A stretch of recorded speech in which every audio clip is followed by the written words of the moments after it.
And I thought it might be fun to kind of keep that theme up and get you thinking about what makes those characters tick, what they're like, and maybe which of those sisters in the Chocolate Box Girls series so far you might be the most like. So maybe you're going to be like Cherry or Sky or Summer or perhaps Coco. And I've got a little quiz that might help you to work that out, which I thought it could be fun to do right now. And it's ever so simple. You don't need to say anything out loud. You don't need to talk. You don't need to write anything down. It's really simple A, B, C, D answers. So all you need to do is just kind of log in your mind which you might be the most like. Are you mostly A or B or whatever? And then we'll have a look and see what the results come out like. And it might give you a clue about which of the books you would like to try after you've read Coco Caramel, so or even before, who knows. So we'll have a go at that, and I think you're going to be able to see the questions, but I'll read them out anyway for you, in case anyone at the back can't see so well. And the first question, it's really about your favourite subject at school. What would you say your favourite thing at school is? Would you say it would be A, English, or the creative writing part anyway? Would it be B, history? Would it be C, PE, especially if you get to do dance? Or D, you actually quite like most things at school, A or B or C or D? And we'll move on. Sadly, they didn't have the daydreaming option there. That's what I'd have picked. But moving on to question 2, it's about how your friends would describe you. But if they happen to be sitting right next to you, don't ask them. It's what you think they might say about you. How would they describe you? Would they say that you're creative and imaginative, perhaps too imaginative at times? That's your A option. Or B, quiet, caring, daydreamy? Or C, a bit of a perfectionist and a hard worker? Is that what you are? Popular, bit of a perfectionist? Or C, crazy, caring, animal, mad? Does that sound, oh, sorry, that's D option. Does that sound more like you? Okay. Question 3, how would you describe your style, especially when you're not in school? Okay, would you go for A, colourful, casual, cool? Does that describe your choices outside of school? Or would you go for B, vintage all the way? Maybe C, pink, pretty, girly kind of style? Or D, who even cares about style? Does that describe your attitude? It's your choice. Question 4. If you were going to a fancy dress party and you had to choose one of these options, which would you go for? Maybe option A, a cute kimono and chopsticks in the hair, perhaps? Or B, a 1920s flapper dress and perhaps a little cloche hat, kind of Gatsby style? Or would it be C, a tutu and a feathered headdress? Or maybe D, a tiger onesie might be fun? Which of those would you go for? Now, looking ahead to the future, one day you would love to be A, an author or a journalist maybe, or B, a costume designer in film or TV.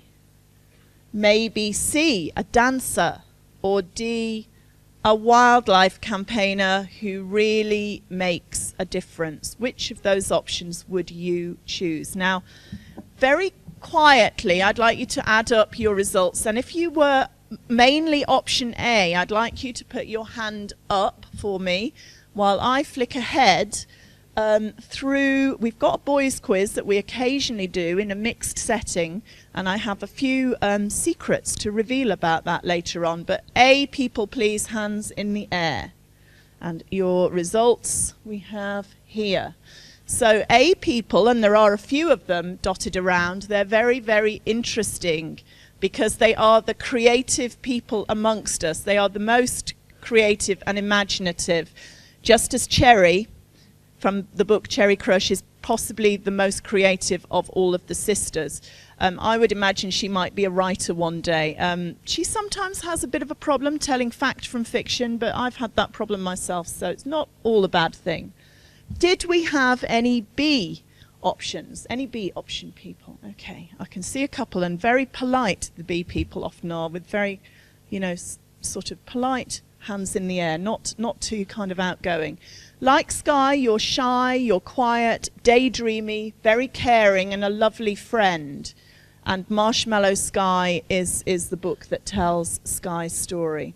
What about C? Did we have any C options? Usually a lot of these. These are the popular, but also the perfectionist types, okay? And like Summer, you're probably the kind of person who will push yourself quite hard for your particular interest, your particular talent in life. So if you are a bit of a perfectionist and you see that you know, impulse to push yourself, try and keep a bit of balance in your life, because she can pressure herself a little bit too hard.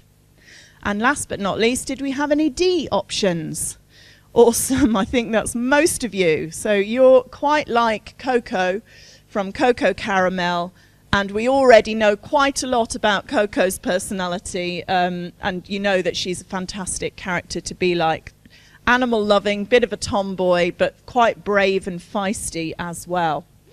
I did promise that there would be a few secrets to tell about the boys' quiz.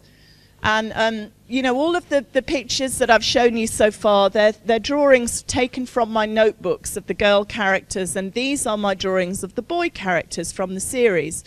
So I suppose the boys' results would be on the left. We've got a boy called Shay Fletcher who appears, he's what I'd call the cool boy. He appears in Cherry Crush and causes so much trouble between two of the sisters that the repercussions kind of flow all the way through the rest of the stories. And maybe some of us know cool boys, I don't know. And option B, I think I would call Finch the mystery boy. He's in Marshmallow Skye and Summer's Dream, and definitely more of the mysterious type. Then we've got option C, Alfie Anderson. How do I describe him? I suppose the phrase most annoying boy in the world comes to mind when we're talking about Alfie. Does anybody know boys like that? I have. It's very sad, but they're probably more common than the cool boy or the mystery boy, but hey. And then we have on the right, we've got Laurie Marshall from the extract that I read you. Again, looking mean and moody, but not necessarily the stereotypical bully, so we're not kind of sure about that character yet. But those are the results for the boy characters. And I just wanted to let you know that when we have had the chance to do the boys' quiz in schools all around the country, it turns out that 99.9% of all boys who take the quiz turn out to be option C, the most annoying boy in the world. It's probably not a surprise to you, but it's not great news for the girls, I have to say. You can only hope that some of them just develop cool boy or mystery boy tendencies later in life. And luckily, my girl characters, my girl readers really do love that kind of most annoying boy in the world type person. It's lucky because there are so many of them about. But my readers love the character Alfie Anderson. And they've been asking me for a little while if I would write a book from Alfie's viewpoint. And I thought I would write a book from Alfie's point of view, especially for Valentine's Day. And the book is called Chocolates and Flowers. And I've kind of done it as a mean thing because he would so not be into Valentine's Day. But for his sins, he's going out with the character Summer, and her birthday happens to be Valentine's Day. So he's really got to do something to celebrate it. So this is Alfie's little book, and at the moment it's only an ebook, but I do believe that it's only 99p on Amazon at the moment. So if you manage to have access to some sort of e-reader, check out Alfie's story, Chocolates and Flowers. And you can see the other books in the series there, and also some of the backlist, some of the standalone books at the bottom.